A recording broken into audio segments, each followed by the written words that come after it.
noches, mi nombre es Joel Peña, profesor de la Universidad Deportiva del Sur.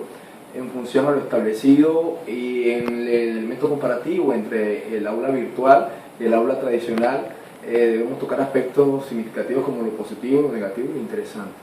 En condiciones muy positivas, el aula virtual permite el alcance de aquellas personas que de alguna manera no pueden presenciar su proceso de formación y lo hacen a través de los mecanismos de tecnología y de información. Es un elemento bien favorable para aquellas personas que puedan prepararse en el área de su formación académica.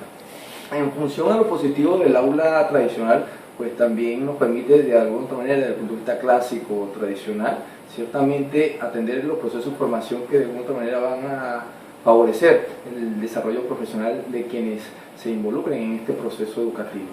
En función a los aspectos negativos, es interesante apreciar que dentro del aula virtual, por esa distancia entre un computador, entre el docente y el estudiante, pues la cercanía y el feedback o el elemento de afectividad o vínculos más directos pues se hacen de otra manera muy limitados o inexistentes en ese sentido. De otra manera eso genera un factor negativo dentro del proceso virtualizado.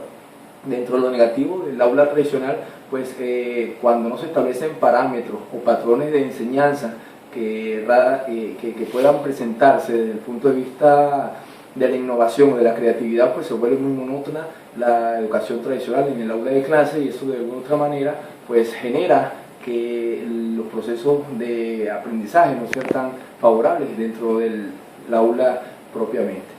Y desde el punto de vista de lo interesante, bueno, es fácil de notar que dentro del aula virtual pues se pueden utilizar muchas herramientas desde el punto de vista de la web que pueden potenciar los procesos de aprendizaje y de producción de conocimiento de los estudiantes que se involucran en esta modalidad de estudio.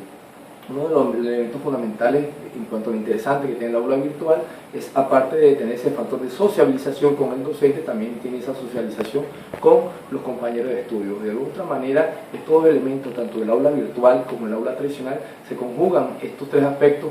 Lo importante es que se puedan generar las aristas más idóneas y favorables para poder entonces generar un proceso de enseñanza de la docencia que represente o garantice un proceso también de aprendizaje en los estudiantes. Bueno, muchísimas gracias, hasta entonces.